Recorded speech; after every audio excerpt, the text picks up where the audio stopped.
to run our simulations. Okay, so the results that I'm presenting today are actually, you can find them online in a preprint, okay, on the archive, which is here, and there will be another follow-up work coming in the next weeks, okay? Cool.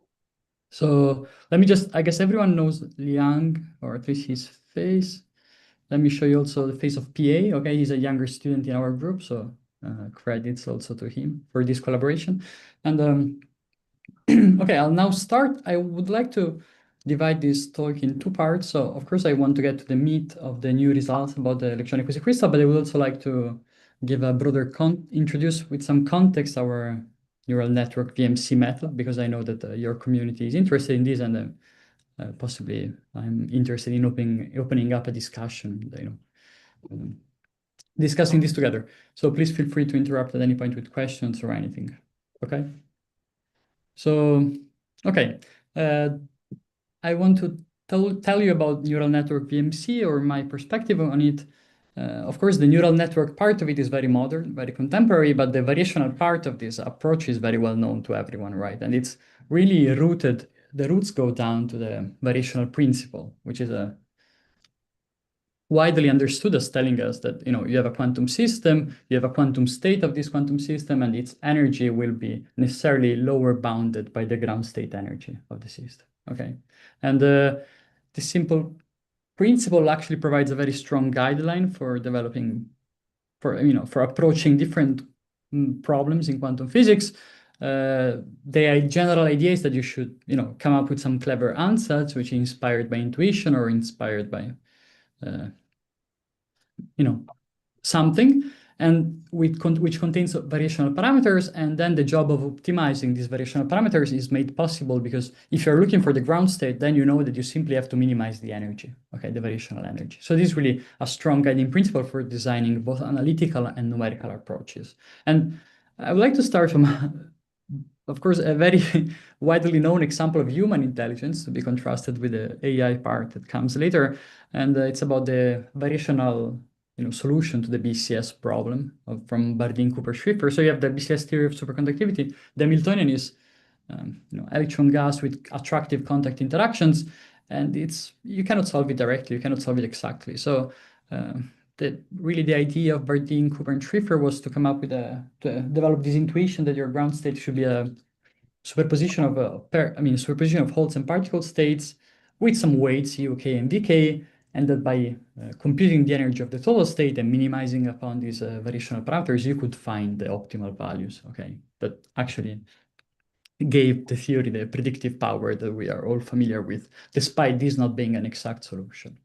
Now, BCS, of course, is an exceptional example. Not every problem is amenable to such a direct and nice treatment. So most of the times you still have some intuition about your problem, but it's not so sharp. It's a little bit more broad. And so what you can really do is you say, okay, I have my huge Hilbert space, which is infinite dimensional. But in practice, I know that my ground state wave function would strongly live in some corner of the Hilbert space. Okay, so I can make an ansatz, which is a trial wave function, so made up of some basis vectors. Okay, of the Hilbert space, a restricted subset of basis vectors, of which I take a linear combination with some weights, some coefficients W. Okay, and then again, variational principle tells you that if you want to find the best possible values of the weights W, you have to calculate the variational energy and to minimize upon these coefficients. And now here the Monte Carlo parts comes in because computing this expectation value can be impossible task due to the again the huge dimensionality of Hilbert space. So you don't really approach the integrals brute force, but you do Monte Carlo sampling in order to evaluate them where it matters the most. Okay, and this technique was spearheaded by Macmillan and Severly, and of course, many people have contributed, and it had a lot of success. But I would say that it's limited by a fundamental trade-off, which is really more numerical than conceptual. So if you look at the expression for the trial wave function, you can immediately see that the approximation is quite controlled. So you could throw in more and more basis vectors and make your ansatz more and more rich. And then eventually, if you include sufficiently many of them, you almost get an exact ground state solution, right? The problem is that By doing so, you also make the optimization problem more and more hard. So there is a trade-off between how much you want to be expressive and how well you want to solve the optimization problem. And the real thing here is that the Hilbert space is so huge that you would really need a lot of vectors to get close to the exact solution most of the times. So this is a traditional trade-off and bottleneck of VMC methods. Now, something new, something exciting happened over the last decade. I think the idea, okay, so the credit goes to Karl Lewin Troyer, Karski and Melko. This happened around 2017. But I think the idea was really inspired by the early successes of machine learning. So if we look at these successes with the eyes of today, of course, it looks very juvenile, but back then it was already quite a development. And I think what people realized is that neural networks are very good universal function approximators. If not, I mean, of course, in principle they are, and also in practice, we know that they work quite well. And we have quite a strong technology for optimizing them.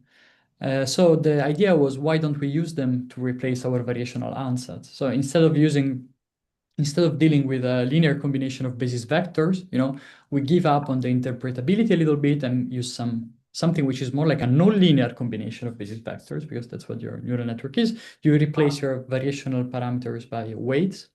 And then, okay, you really can translate the VMC problem, which is a ground state search problem in physics, into a machine learning problem by replacing your loss function with a very obvious loss function, which is just the Hamiltonian of the problem. So your microscopic Hamiltonian that you want to minimize upon.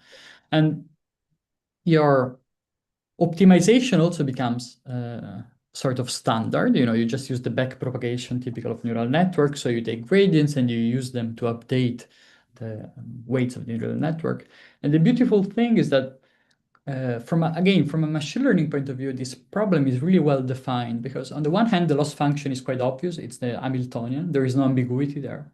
And on the other hand, a big limiting factor to success of AI typically is having good data to start from. And with this approach, I know there are other approaches, but with this approach, you don't need training data. Okay, it's unsupervised learning. So really, you have a neural network, which is your wave function. At first, it can be initialized randomly. You sample from this wave function with Monte Carlo, you evaluate the energy, and then you repeat this optimization procedure until you converge. So this is really a well-defined machine learning problem, and it really allows you to leverage a very expressive neural network, which is somehow more compact than the usual variational ansatz from physics, which is a linear combination of basis eigenfunctions. And I would like to say that the potential the promise that was the potential that was sort of in the air after these early works lived up to expectation, because I think that the impact has been quite strong. So we see applications not only in VMC for searching for ground states, but also in other applications such as quantum state tomography, or reconstructing wave function from data, or learning wave function directly from other numerical methods or analytical methods. Of course, a lot of, say, variability has come from playing around with different neural networks. So I think the field has greatly benefited from the developments in machine learning. So of course, one starts from convolutional neural networks because these were good back then, and then it developed towards transformers or other things in general. I think it was very helpful. It is very helpful to benefit from this very large community, which is the machine learning community. So today, I will tell you about our take on this. So we are interested mostly in the ground state problem. And so that's our choice of loss function. And our choice of neural network is attention-based. Okay, so it's really inspired by the progress of large language models. Everyone, I mean, if you're not directly familiar with the concept of attention, you must be familiar with transformers, because this is the architecture of ChatGPT, of these large language models. So everyone is familiar with that. The idea was first introduced in physics in the context of quantum chemistry by the DeepMind people, so by David Pfau and his people. And then our group, among with others, played a role in, let's say, translating these into the context of condensed matter and periodic systems and so on. And so I'll try now to give an idea of how these networks look like, how they work in case you don't have questions on what I've said until now. Okay, so idea is quite simple. We don't enter into many details, which can be quite heavy, but let's start from input. Okay, you have a neural network. Input is electron positions. Output is a wave function, so it's a complex number. And the idea is that you would like this this neural network to be as general as possible. Okay, but you would like to constrain it only to produce physically meaningful wave functions. So if you deal with electrons, you know that you have fermionic statistics and so on. So let's look at how this is done. So input is electron positions in real space. I will be interested in continuous space models. Okay, continuous space problems. So electron position is a coordinate in 2D or 3D. There is no lattice. There can be torus or there can be open boundary conditions. This is my input. At this point, input is still a physical vector in physical space, or 2D or 3D for each particle. As soon as you enter the neural network, it gets projected up into a much bigger space, which is sort of the internal space of the transformer. It can be, usually it's 256 dimensional, whatever.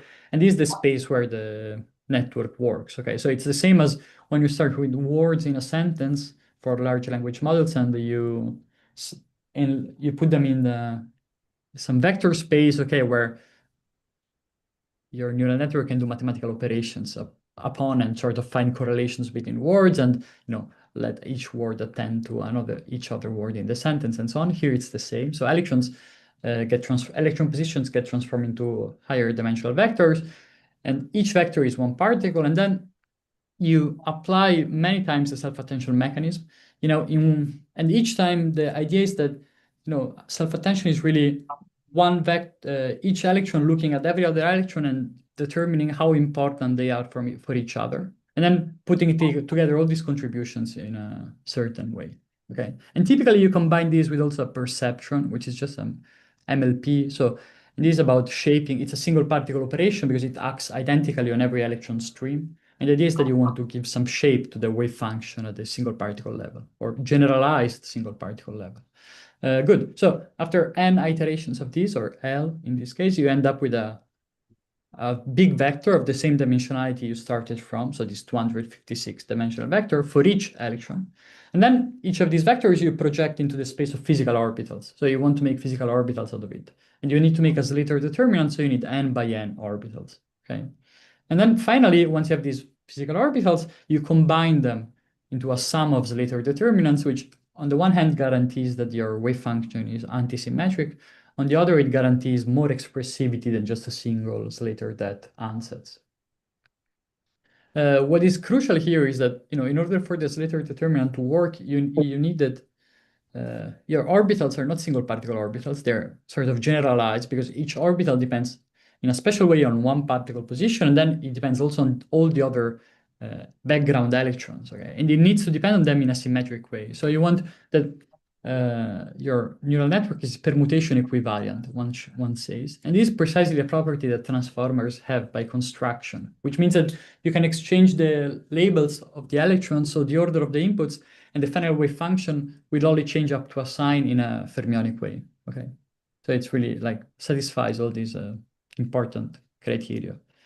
Good. So here you can find some of our code, which is being made public. I want to say that this method, as I said, it's a real space method, and it's naturally suited for continuous space problems. In particular, because of the idea is that this attention mechanism, which is really good at letting inputs attend to each other, it's a strong way to embed or to incorporate correlations in your ground state. So again, your neural network should capture the main properties of the ground state, and the ground states are typically correlated. And so you want that each particle depends dynamically on each other particle, and in a way that is ideally does not suffer from truncation, as typically it happens for k-space methods. So it's it really feels a nice sweet spot in a landscape of numerical methods, which is typically hard to attack. So continuous space models strongly correlated in higher dimensions, not just one. So that's, I think, the power of this, that's really where this method shines the most. And indeed, there have been many, I think, proofs of this strength. So again, these are just two works from our group from the last few months. just taken as examples. Okay, here you have, for example, just to show you how versatile the method is, the same more or less network can deal with a fractional from crystallization of fractional quantum Hall liquid. These are work by Ahmed and Liang. Or you can use it to study foundation models, which are basically the idea is that you're trying to minimize energy of an Hamiltonian, not just one Hamiltonian, but a family of Hamiltonians as a function of one parameter. So in this sense, it's a foundation model. And of course, there have been there are other groups that do great work with the I would say architectures that are partially overlapping in spirit with what I just told you. For example, the Carleo group in Lausanne who's studying large spin systems and the Flatiron. Oh, you have a question? No. Okay, sorry, I saw a hand. I see you very small on my screen, so please shout out if you have questions. And of course, people, I mean, there are the Flatiron people who do a great job on, so this particular work by Agnes and Yar is about anomalous Hall crystal, and there is many more. Something else I want to single out, okay, before I start, let's say, discussing our stuff, or my stuff in particular is this work, where I think it's interesting, it conveys a lot of the strength of this method. So it's about expressivity of the neural network approach. So you can ask the question, how good is the network at learning different wave functions, okay, different prototypical wave functions? So you know that there are some sort of very important model wave functions that we know, like Fermi liquid or Wigner crystal, but more, let's say, intriguing, a little bit more complicated are, for example, the trial wave functions in the fractional quantum Hall field, such as Laughlin wave function, Moore-Reid wave function, which have strong topological properties, strong phase windings, there is chiral superconductivity. And the idea was to test our neural networks on how well they can learn these wave functions, okay? And that's what we did in this work. And it was really, okay, I mean, it ended up being very nice. Here I'm just showing plots for the hard wave, so difficult ones. So Laughlin state, Pfaffian state, chiral superconductor. And you can see that it excels at learning fidelity or overlap for large system sizes. And these are really highly entangled wave functions. So it was really cool. For simpler stuff like Fermi liquid, Wigner crystal, one can do much more. And in order to convey, I think, a sense of how well it works, I can show you this plot. So here the job was to learn a target wave function which was analytical.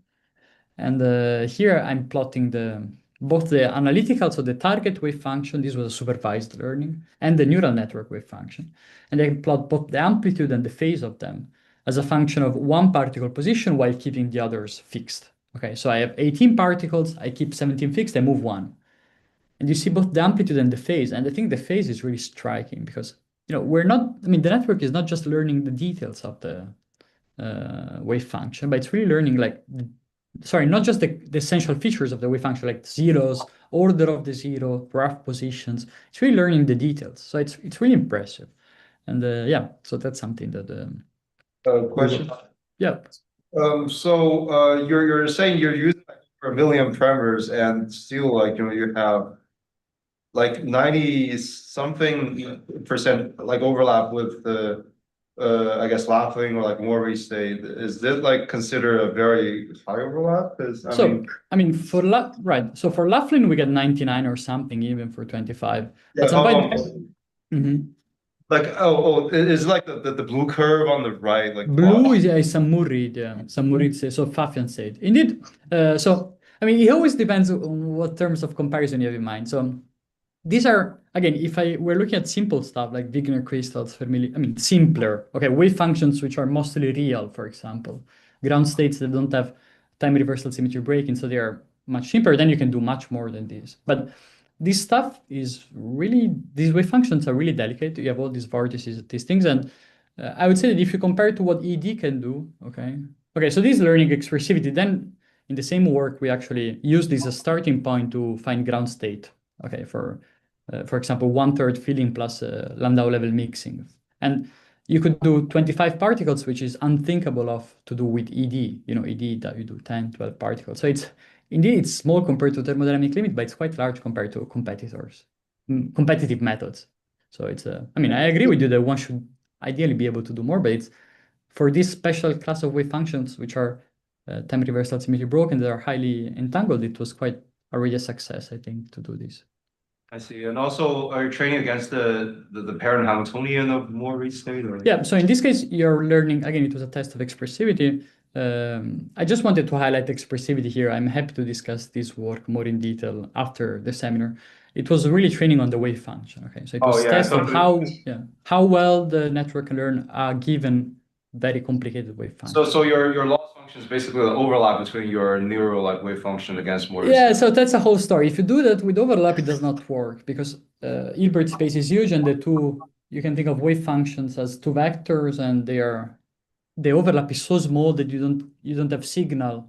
I mean, if you have two wave functions in the Hilbert space, the overlap is so small that typically you don't have signal enough to follow the gradients. So it was a whole adventure to find a proxy loss function, which takes into account a KL divergence between probability distribution, probability current coming from the gradient of the phase. It was quite fun. But yeah, I don't want to take time away from what I want to discuss in the following. I just want to say that they are quite expressive for difficult problems, and we're talking about the same network, which is more or less the same, which is sort of performs quite well across different domains.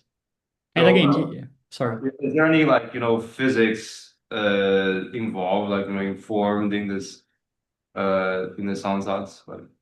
Okay, so here the physics for this work was really in designing the loss function. So you really have to understand from a wave function what are the important properties of wave function. So it's amplitude, of course, but then phase is very subtle. Phase itself is not really good.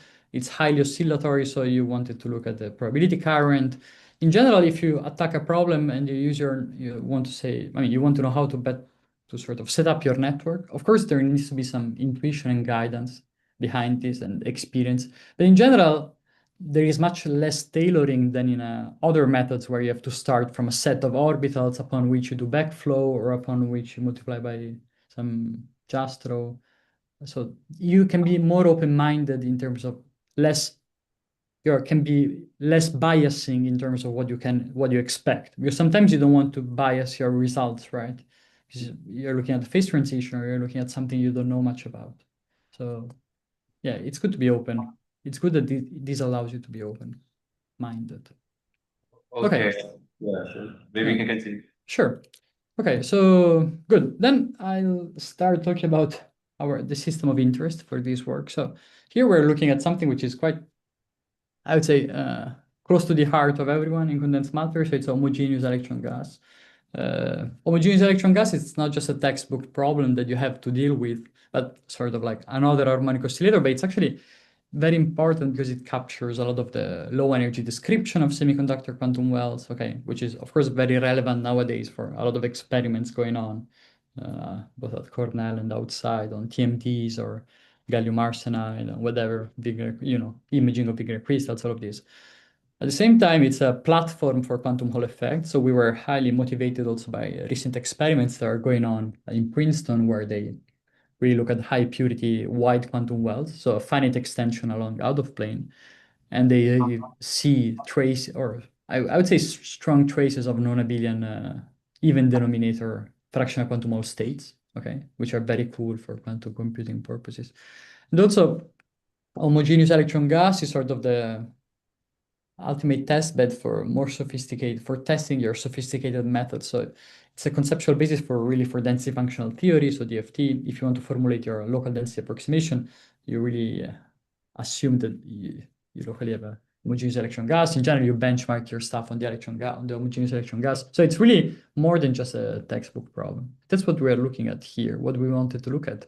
So I wanted to condense this sense of importance for the homogeneous electron gas by manipulating a sentence from a famous astronaut. So a small step for the electron gas, a giant leap for condensed matter, in the sense that anything new you learn about the electron gas can be hugely important across condensed matter, okay? Even if electron gas per se is some idealization. Good. So having said all of this, in practice, what you're thinking about is in this explicitly three-dimensional case, it's a bunch of electrons that can move freely in plane. Okay, they are free to move in plane. They interact via Coulomb forces, okay, which are the strength is set by the inverse power radius. And importantly, they are confined in the out-of-plane direction, okay? So we're really thinking of a wide quantum well, which could be a TMDD or anything. And this confinement in the out-of-plane direction, if it's strong enough, as typically is in this, say, almost 2D materials, then you have that your quantum well subbands, okay, the lowest energy states of your quantum well are called subbands. They are typically the most relevant ones are the lowest ones, and you can think that for example, the lowest subband has a strongly monolayer character, meaning that the electrons more or less like to live in the center of the quantum well and form a quasi 2D system. They can form a more bilayer-like system, okay, if they have some incentive to avoid each other and to pay some extra kinetic energy, which is the energy gap between the two subbands. They might want to form top and bottom surfaces, so act like a bilayer. In general, the system has 3 energy scales, okay? So when you do numerics, you keep in mind your energy scales and you try to understand your phase diagram. And here, the 3 energy scales are the kinetic energy and the Coulomb energy, which of course depend on interparticle distance and the Bohr radius. And finally, the third dimension, the out-of-plane direction, introduces a new energy scale, which is related to the subband energy gap, okay, which is inversely proportional to the quantum well thickness in the simple limit where this is a square box, okay? So anything that I will show you will be spanned by, any phase diagram I'll show you will be spanned by this set of 2-dimensionless parameters, which are, Coulomb energy to kinetic energy and subband gap to, okay, and thickness of the quantum well to Bohr radius. These are really our 2-dimensionless parameters. So good. Now, I told you about the method. We define the problem, so it's about plumbing. Okay, you do your plumbing of the neural network VMC to the Hamiltonian, and you get your ground state, and then you can start. So you train, you get your ground state, and then you can start interrogating your ground state. So checking what are the properties of this ground state. And the first thing you can ask, it's a simple question like, how do your electrons behave in the out-of-plane direction? So you have a density profile. Is it more monolayer or more bilayer? Okay, so I told you that in the limit of strong confinement and weak Coulomb, you will be in a monolayer state because the electrons want to minimize the out-of-plane kinetic energy. But as soon as you make confinement weaker or you make Coulomb stronger, then the electrons really want to avoid each other, okay? And this is the red region of this phase diagram. And they split at the top and bottom layers of the quantum well, and they form a bilayer. So red here is bilayer and blue is a monolayer.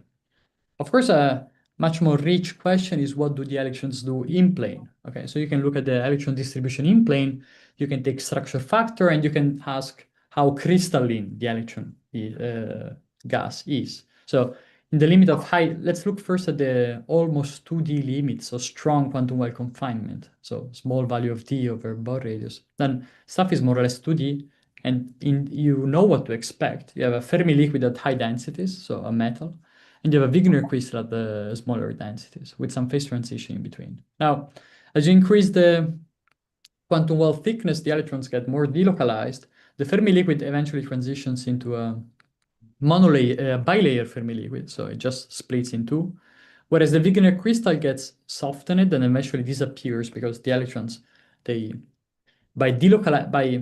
the monolayer becoming more thick, okay, the electrons delocalize more, the Coulomb interaction is softer, and eventually Wigner crystal is no longer favored.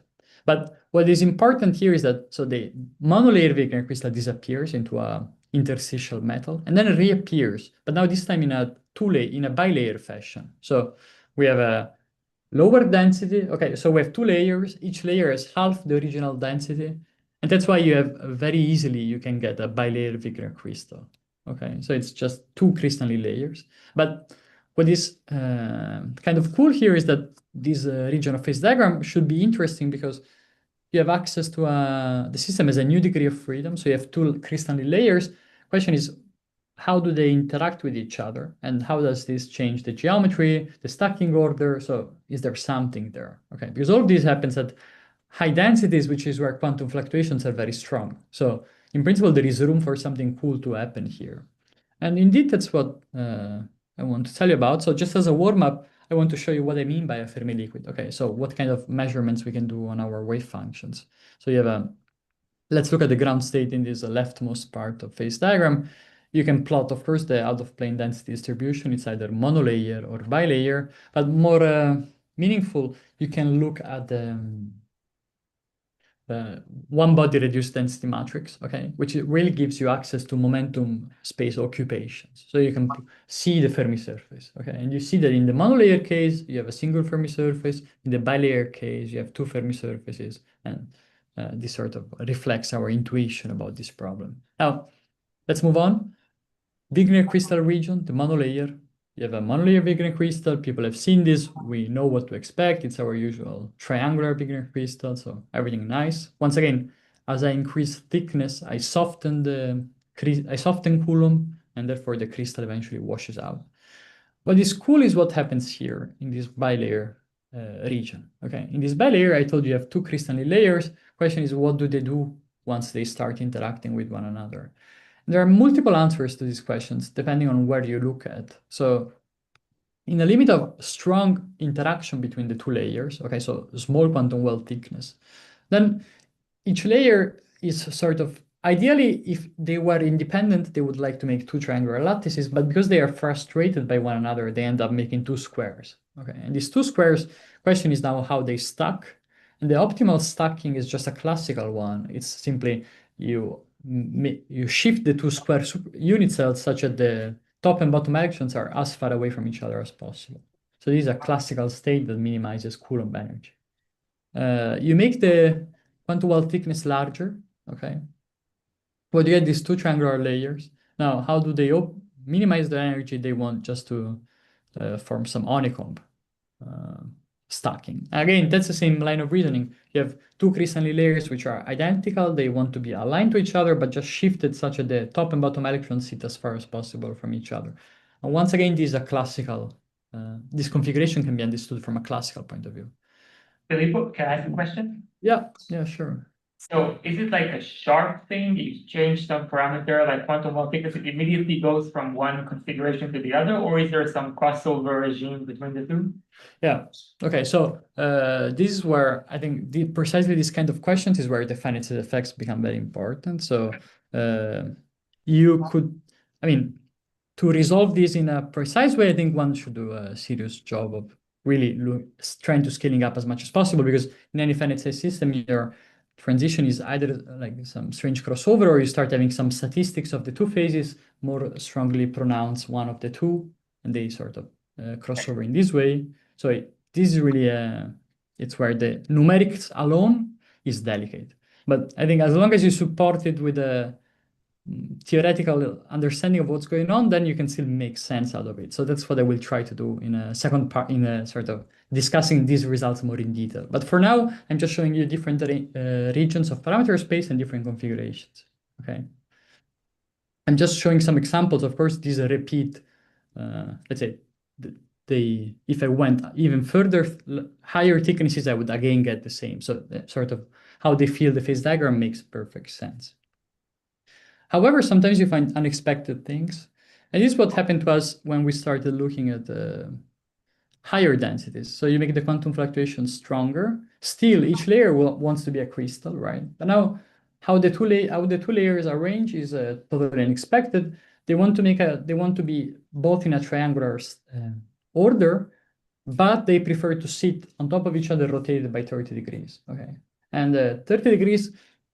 I mean, of course, it's you cannot have any other angle other than 0 and 30 with this choice of supercell. But what is really remarkable is that 30 degrees is, in principle, losing potential energy, because this incommensurate stacking is such that the Coulomb interaction is not minimized, okay, between the two layers. So it's really hard to understand from a classical point of view. What is cool is that you have two sets of triangular lattices rotated by 30 degrees, and together they form a dodecagon pattern. So it's really a 12-fold rotational symmetric object, which one can call a quasi-crystal, okay, of an electronic quasi-crystal. The question is how to understand this, because of course we don't have access to the thermodynamic limit, so it can always be a finite size effect, right? So how to make sense of this in a way that it's valid beyond the simple result, isolated result. And that's what I want to tell you about now. So this quasi-crystal, which is realized in the strong quantum limit, is surely very interesting, but how to understand it, how to make sense of it, and how to prove that it's indeed stable in the thermodynamic limit. So, okay, let me first substantiate a little bit our understanding of the classical analysis. So, if you have two classical crystalline layers and they interact with one another, they interact with, I mean, their energy is something like this, right? And what I want you to focus on is this integral here, which is really the spatial average of a Coulomb between top layer and bottom layer, okay? And you can see that unless the two layers have the same reciprocal lattice vectors, G1 and G2, then this guy is always 0, right? So you can think that as long as the two are identical or commensurate, at least you can always shift the origin by some delta rho in a way that minimizes the energy. But as soon as you have incommensuration and you integrate over a sufficiently large system, this integral goes to 0. It's just scalar product between plane waves. And then you don't gain any Coulomb energy from this. So we can understand the square stacking, okay, simply by having a strong interlayer interaction, and the honeycomb stacking by having a weak interlayer interaction. But this line of thought does not tell you anything about how any quasicrystal can be stabilized, because again, this is a classical analysis. So the way we try to incorporate quantum mechanics in this is to look at the beyond the classical ground state, is to dress up our classical ground state by the low-lying collective excitations. So you have a classical ground state, which is two crystalline layers. They must have some low-lying excitations, okay, plasmons and phonons and so on. Question is, we know that each of these mode contributes via the 0-point energy to the ground state energy, right? So the question is, how does the stacking affect these 0-point energies? Because maybe it can favor the quasicrystal against the commensurate stackings. That's what happens. Oh, sorry. So commensurate stacking, I want to make the example of phonon because it's simpler, but you can immediately see what is going on. So you have two layers, they're commensurate. So let's think of honeycomb or squared. Let's say that you want to study an out-of-phase phonon, so optical phonon, okay? You have two atoms in unit cell, you want to study optical phonon. Now, because the electrons are placed on top of each other in an optimal way, as soon as you displace them relative to each other, you pay some energy price, okay? And you pay this energy price regardless of how long wavelength this modulation is. So your dispersion must be gapped. And the size of this gap must be proportional precisely to the interlayer energy I was telling you about. Things are, however, different for incommensurate stacking. So for incommensurate stacking, I told you that if I slide the two layers with respect to one another, okay, because of self-averaging, there is no energy cost in doing so. So for sure, at k equals 0, there should be no gap. Now, question is, there are many incommensurate configurations, basically all possible angles other than 0 and some special other angles. So why is the quasicrystal any special?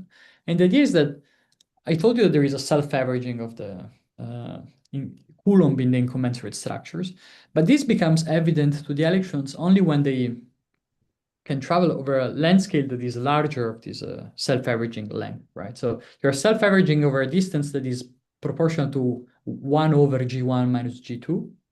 So the distance between the two reciprocal vectors. If you're traveling over a longer distance, you can see the incommensuration and you can assume you're averaging out Coulomb. But if you're confined in a shorter length scale, you definitely are not aware that there is an incommensuration. So it is that depending on the twist angle, this distance will be different. And indeed, this becomes maximal for the quasicrystal, which means that at 30 degrees, okay, especially at 30 degrees, basically on the scale of the unit cell, you can already see the incommensuration. So almost all the phonons, so optical phonons and optical plasmons will have lower energy, 0-point energy than the commensurate counterpart. Okay, so the 0-point energy really should be minimal for quasicrystal, which is a fancy way to say that the quantum fluctuations can prefer the quasicrystal over the commensurate stackings.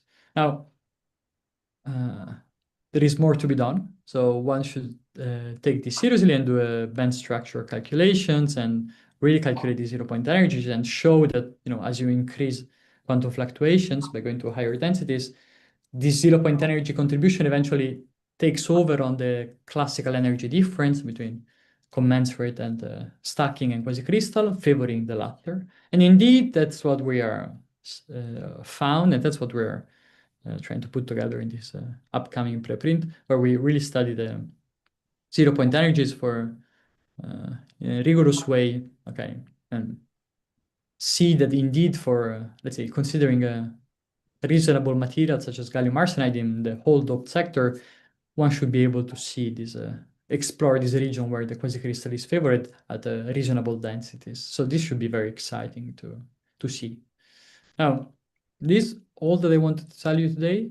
I think we can summarize. The punchline here is that we found some intriguing new phase of matter, which is truly quantum. It's an electronic quasicrystal. It's really stabilized by quantum fluctuation. There is no counterpart for this at 0 temperature. More broadly, I think the neural network VMC is a powerful tool for strongly correlated systems in 2D and in 3D. So I'm definitely interested to look at the, even denominator fractional quantum Hall states in wide quantum wells or systems with no trivial band geometry and all of this. And it's a long shot, but if one sort of really believes in the quality of these simulations, you could start thinking about making digital twins of quantum hardware, which would be on the applied side, of course, relevant on the applied side and very cool for studying quantum devices and all of that. So that's a long shot, but sort of a vision. And again, you can find some of our code here, and I'm happy to take questions.